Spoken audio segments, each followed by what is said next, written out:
शामदी दोस्तों, आपका स्वागत है JKR न्यूज़ में। और JKR न्यूज़ ग्रुप आपके लिए एक ख़ास प्रोग्राम लेकर आया है जिसका नाम है UP11। और हम आपको मिलवाना चाहते हैं यहाँ की एक उभरती हुई एसोसिएशन से जो अपने लोगों के लिए, अपने फील्ड के लिए बहुत अच्छा काम कर रही है। ये है IIA, इंडियन इंडस्ट्री एसोसिएशन, जो कि यहाँ के स्मॉल मीडियम और उद्योगों के लिए और यहाँ के उद्यमियों के लिए बहुत अच्छा काम कर रही है। इन लोगों ने आज अपना एक डेलीगेशन यहाँ के जो विद्युत वितरण निगम लिमिटेड के मुख्य अभियंता है AK आत्रे जी, उनसे मुलाकात की और उन्होंने जो यहाँ की समस्या है, जिससे विद्युत से संबंधित जो समस्याओं से इंडस्ट्री जूझ रही है, उससे अवगत कराया। तो हम चाहते हैं कि इनकी जो कार्य प्रणाली है, इनकी जो नीति है और एसोसिएशन का जो काम करने का तरीका है और उनकी जो ये मांगे समस्या हैं, वो भी आप भी उससे रूबरू हो। तो चलिए चलते हैं हम इस एसोसिएशन के कार्यालय में। सहारनपुर चैप्टर का जो ऑफिस है IIA का, उसमें इनके सदस्यों और पदाधिकारियों से मुलाकात करते हैं। तो चलिए चलते हैं IIA के ऑफिस सहारनपुर में। नमस्कार साथियों, स्वागत है आपका JKR न्यूज़ में। आज हम IIA सहारनपुर के ऑफिस में पहुंचे हैं और हमारे साथ में आज यहाँ के जो मेंबर्स हैं उनकी आज वीकली मीटिंग है और सहारनपुर चैप्टर के चेयरमैन हमारे साथ हैं। आज हम जानते हैं कि किस किस एजेंडे में और किस किस समस्या को लेकर आज किन बिंदुओं पर उनकी बैठक होनी है। साथ ही में आज जो चीफ इंजीनियर है विद्युत वितरण निगम लिमिटेड के, उनसे भी आज बातचीत यहाँ के अध्यक्ष जी की। तो किन किन बिंदुओं पर वो बातचीत उनकी हुई है, उनसे जानते हैं। स्वागत है आपका JKR न्यूज़ में सर। धन्यवाद भाई सर।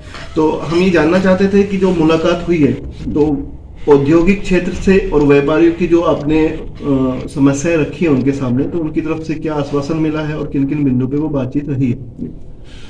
आज हम हमारे जो चीफ इंजीनियर नए उन्होंने पदभार संभाला है, उनसे मिलने के लिए हम गए थे। हमारा डेलीगेशन गया था IIA सदस्यों का, जिसमें मेरे साथ हमारे चैप्टर सचिव प्रियेश गर्ग जी, ट्रेजरर सुनील सैनी जी, हमारे vice chairman, senior vice chairman Sapra ji और भी काफी सदस्य थे।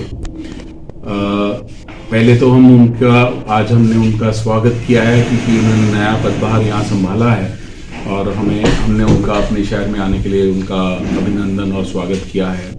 साथ ही हमने अपने जो यहाँ इंडस्ट्रीज को विद्युत विभाग से समस्याएं आ रही हैं उसके बारे में हमने उनको जानकारी दी है। जैसे कि देहरादून रोड की ट्रिपिंग की समस्या है, कुछ मेंबर्स के एस्टीमेट जो नए कनेक्शन के लिए बन के आ रहे थे, बहुत ज़्यादा बन के आ रहे थे, उसके बारे में जानकारी है, या 132 kVA की ट्रिपिंग की जानकारी है, या फिर जो हमें 7.5% इलेक्ट्रिसिटी ड्यूटी की छूट मिलती है वो नहीं मिल पा रही है, जो गवर्नमेंट की स्कीम है, उसके बारे में कैसे हम वो दिलवा सकते हैं, उसके बारे में बहुत विस्तार से चर्चा हुई। और हमें आत्रे साहब ने आश्वासन दिया है कि जो भी समस्या है, उन्होंने पहले तो उसे बहुत अच्छी तरह सुना और आश्वासन दिया कि जो भी समस्या है उसको वो देखेंगे, पर्सनल लेवल पर देखेंगे और उसे जल्द से जल्द सॉल्व करवाने की कोशिश करेंगे। साथियों, और आज आप आए, आपका भी बहुत बहुत वेलकम हमारी इस मीटिंग में। हमारी ये साप्ताहिक मीटिंग होती है जिसमें हम मेंबर्स के साथ चर्चा करते हैं, उनकी कोई समस्या है उसकी चर्चा करते हैं।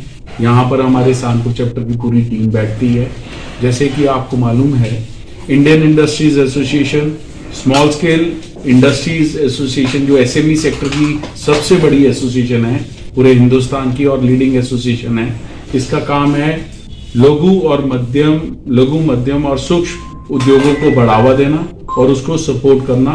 उनकी जो भी समस्याएं आ रही हैं उसको कैसे उसका निस्तारण करवाना है, उसमें कैसे उनको सहयोग देना है। और हमारे चैप्टर में शुरू से जब से हमने पदभार संभाला है, हमारा फोकस रहा है कि सहारनपुर जो इंडस्ट्रियलाइजेशन से पिछड़ रहा है उस पर भी हम एक्टिविटी करें और यहाँ पर इंडस्ट्रियलाइजेशन कैसे बढ़ाया जा सके उसके लिए हम निरंतर कार्य करें। जी। और जिस तरीके से पिछले 1-1.5 साल गुजरे हैं कोरोना काल के बाद, सभी इंडस्ट्रीज जो है सफर कर रही हैं किसी न किसी स्तर पर। तो आगामी विधानसभा चुनाव को लेकर जो हमारी राजनीतिक पार्टियां हैं, क्षेत्रीय हैं या राष्ट्रीय स्तर की, उनसे आपकी किस तरीके की अपेक्षाएं हैं कि किस तरीके से उनको अपना घोषणा पत्र या अपना आगामी एजेंडा तैयार करना चाहिए? आप क्या चाहते हैं उनसे? हम चाहते हैं इस चैनल के माध्यम से आप अपनी बात उन तक पहुंचाएं। इस विषय में भी हमारे हेड ऑफिस से ही हमने कुछ पॉइंट्स बनाए हैं जो हम सभी राजनीतिक दल को दे रहे हैं कि वो उस घोषणा पत्र में वो पॉइंट्स को शामिल करें जो इंडस्ट्रियलाइजेशन के लिए बहुत जरूरी है, जिसमें प्रमुखता मैं आपको बता देता हूं। सबसे पहले हमारे यहाँ जो डेवलपमेंट चार्जेस, जो एसडीए के चार्जेस है, एक गवर्नमेंट की स्कीम है, 2017 की पॉलिसी है, उसमें वो 90% तक हमारा जो इन्वेस्टमेंट है वो डिफरेंट स्कीम्स में वापस करते हैं।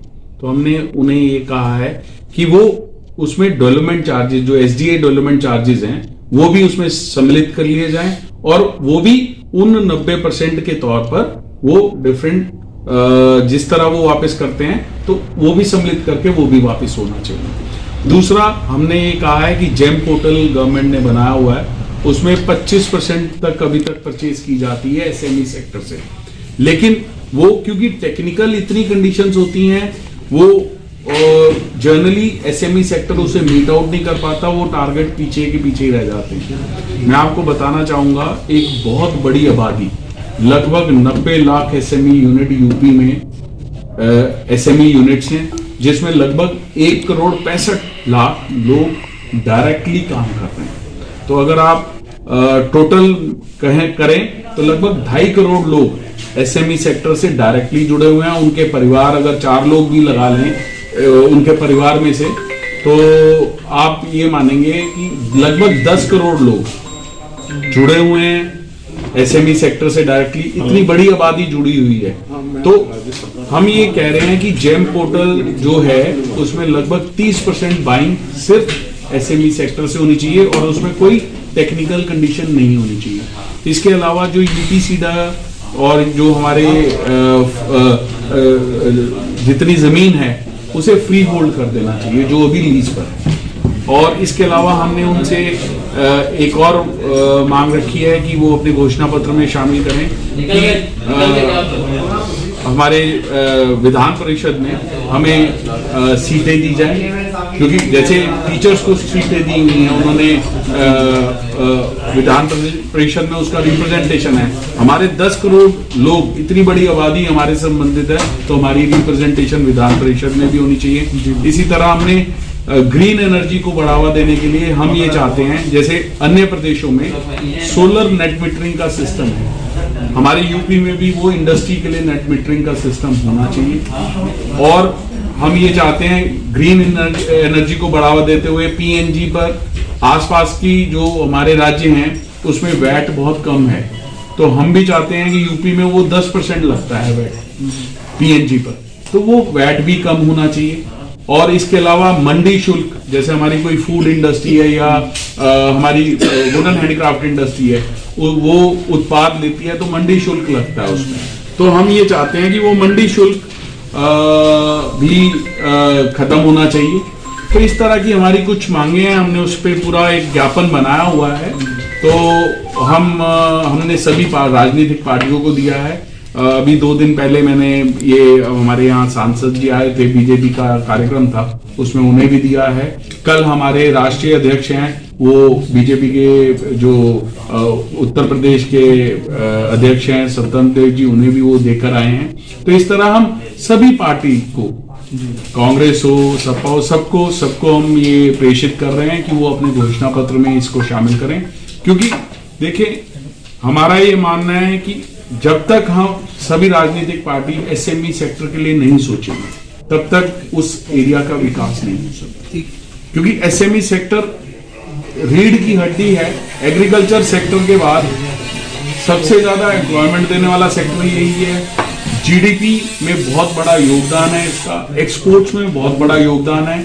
तो सभी राजनीतिक पार्टियों को एसएमई सेक्टर को बढ़ाने के लिए हर समय सोचना पड़ेगा, और हमने उसी से रिलेटेड कुछ हमने बातें सभी के समक्ष रखी हैं। इसके अलावा मैं एक और चीज बताना चाहूंगा, सहारनपुर के परिप्रेक्ष्य में हम पिछले 4-5 महीने से निरंतर प्रयास कर रहे हैं। हमने बहुत सारे रिप्रेजेंटेशन भी दिए हैं डिफरेंट माध्यम से, चाहे मुख्यमंत्री जी हों, चाहे उप मुख्यमंत्री हों, डीआईसी हो, कमिश्नर साहब हों, सबके माध्यम से हमने दिए हैं कि सहारनपुर में हमें, जैसे हम चाहते हैं कि यहाँ एक डीआईसी जो इंडस्ट्रियल एस्टेट है उसका एक इंडस्ट्रियल एस्टेट नया स्थापित होना चाहिए। अगर आज मुझे फैक्ट्री लगानी है, मेरे पास यहाँ कोई जगह नहीं है, यूपी सीधा है एक तरफ है, मेरे पास जगह नहीं है, तो हम चाहते हैं कि वो इंडस्ट्रियल एस्टेट एक नया स्थापित हो। उसके लिए मेरी टीम ने पीछे हमने ज्ञापन भी दिया है, हमने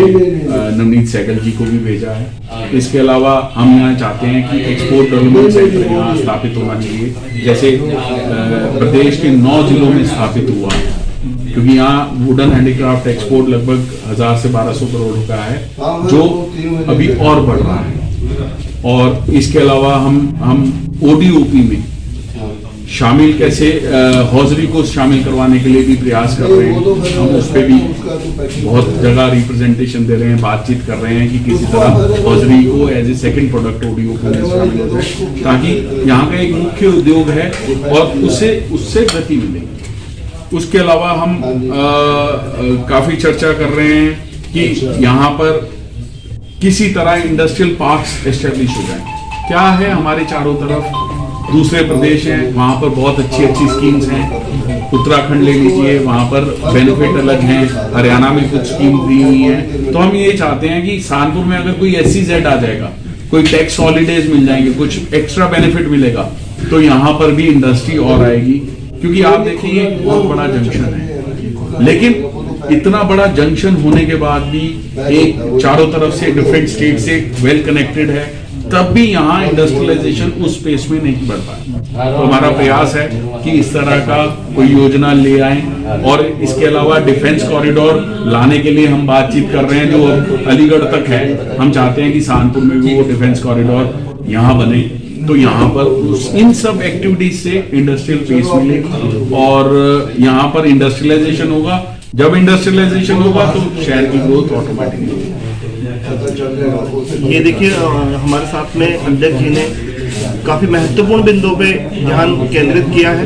इनमें से इनकी जो प्रमुख मांगे हैं कि कम से कम राजनीतिक दलों को इस बारे में सोचना चाहिए कि उनका भी प्रतिनिधित्व जो है विधान परिषद में होना चाहिए, जिस तरीके से और सेक्टर्स का होता है। साथ ही जो है यहाँ पर एक्सपोर्ट्स स्टेट के लिए उन्होंने मांग उठाई है, SEZ स्पेशल इकोनॉमिक जोन और इंडस्ट्रियल पार्क। इसी तरीके से जो इंडस्ट्रियल पार्क को लेकर फिर ग्रीन एनर्जी में जो है उसकी छूट को लेकर वैट्स जो है आसपास सभी जगह कम है, लगभग उसी दर में वो वैट्स लागू किए जाए, उसको लेकर ये बात रखी है। तो उम्मीद है कि जल्द ही जो है राजनीतिक पार्टियां और संबंधित विभाग इस बारे में सोचेंगे और जो है उद्यमियों की और जो भी परेशानियां हैं, जो भी इनकी चिंता है, उसको दूर करने की कोशिश करेंगे। बहुत बहुत शुक्रिया आपका हमसे जुड़ने के लिए। Thank you.